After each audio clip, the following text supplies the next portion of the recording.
Okay, so my friend Stephen, who you'll often find lurking on this Facebook group because he loves his European herptiles, he's sending me over some beautiful captive bred fire salamanders that he's produced.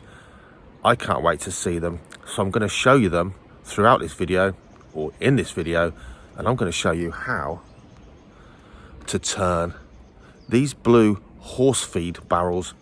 They come full of horse feed, they have solid lids on, tadpoles in there. I'm going to show you how to turn one of these into a fantastic rearing enclosure for your fire salamanders. I can't wait to see these. He's sent me photos. They are stunning. Enjoy the video, enjoy the salamanders. So Substrate, a light soil, about a third of that mixed with a third sand and a third compost, and that way you've got quite a rich loamy kind of soil, plenty of organic matter in there too for things like worms, slugs, millipedes, goodness knows what, wildlife on a microscopic level to thrive in, all making it bioactive and of course potential food for the inhabitants. So next up is to get that substrate layer, they're coming soon, into here. So in here we've got holes drilled 1 inch from the bottom all the way around one side, a gravel layer for drainage, a weed membrane over the top, and some sand packed down over that just to hold that in place, and the substrate's going in now. Because those holes are 1 inch above the bottom, we should end up, I'm hoping, with maybe like a natural puddle in there for those salamanders anyway, but we'll see. That way as it rains there'll be a puddle, very natural, compared to if I have to put in a small sort of water bowl area for them, but we'll see. Let's get the substrate in there. Okay, so it's settled down a little bit. My pond idea failed, not enough gravel in the whole bottom, so basically capillary action, the soil compost mix has sort of sucked up the moisture anyway. See how it goes, but if not, we'll have a little pool down there, bit of water seeping through. Now I've dug it out. Obviously if there was a couple of inches of gravel that would be fine. There isn't. I'm running out of depth on the tub. Anyway, we've been to the woods and we've picked up some nice woodland moss and some nice open beech leaf litter. So we'll get that in and get it set up, and also I'll show you how I've made the lid. Okay, so there we go. We've got a good area of leaf litter, we've got some nice moss, we have got a pool forming now at last, loads of tight hiding places under this bark, a clay pipe tube deeper down to keep them nice and cool. If they go in there, that really keeps things cool.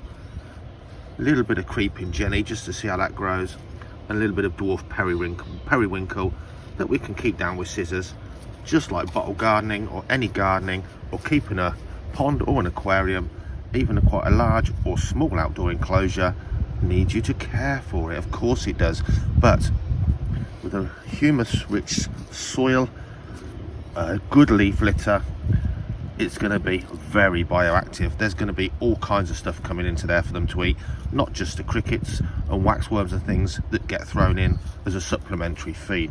Looks great. Let's show you what we've got. So let me show you what Stephen Lee Griffiths has actually got available. By the time you see this, they won't be available, they'll be all gone.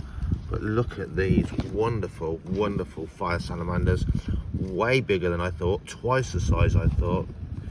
Absolutely beautiful.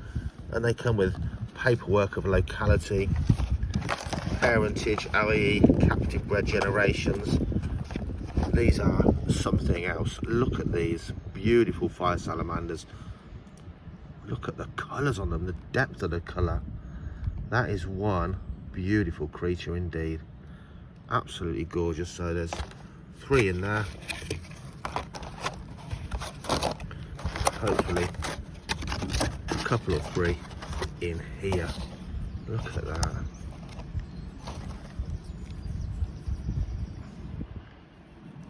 Absolutely stunning. So they're going to really enjoy going in their new home. Come on, squishy. Whoops. Look at that. I'm going to pop one down in the pond just to make sure that they can climb out. We'll see while I'm here. Nothing more in that one, I don't think.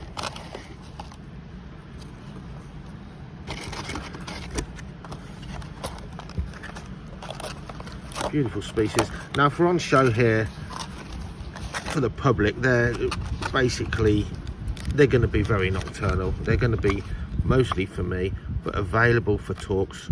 Come on, should I need to fish a couple out for sure. But nice little starter enclosure. To be honest, a nice little enclosure full time, but they'll be upgraded as they grow bigger. They are absolutely stunning, guys. Look at this. What a chunky monkey that is.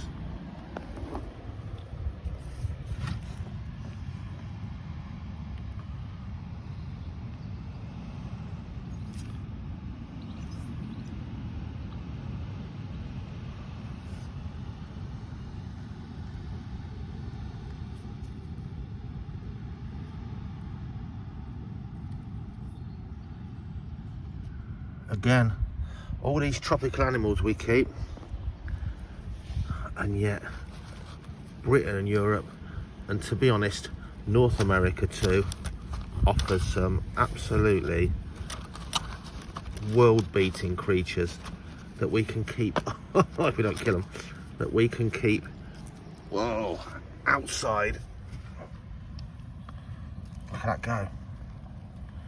Here in the UK, in greenhouses or fully outdoor enclosures. Look at that.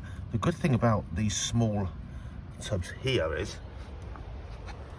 should a winter be worryingly bad, they can just be moved into an outbuilding of any kind. So here's the lid. It's the lid of the tub with the middle cut out. Just use a fine bladed jigsaw, and then we've got some mesh on here to stop fingers and especially rats getting in there easily. Steve said squirrels are the bane he's had trouble with.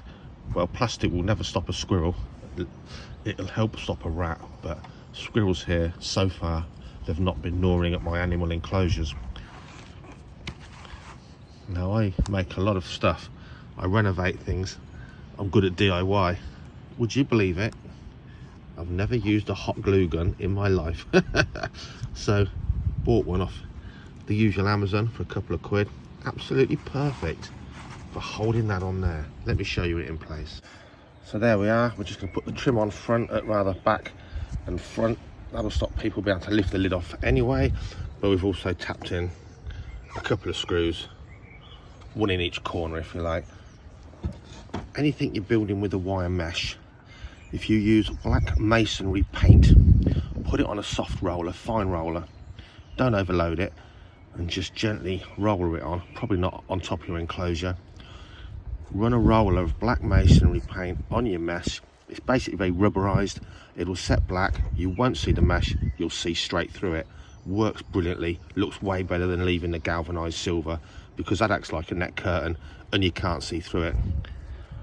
Basically, I can't be bothered to get the roller wet for this amount when I'm going to have more stuff to do like that soon anyway. But yeah, always get your mesh black. It disappears, works the same, but you can actually see in. So there we are.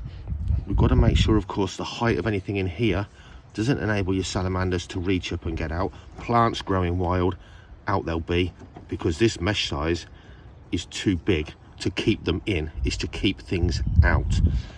Obviously around there, we've got a nice big wide 3-inch rim, so they're not going to climb up the sides and get out that way.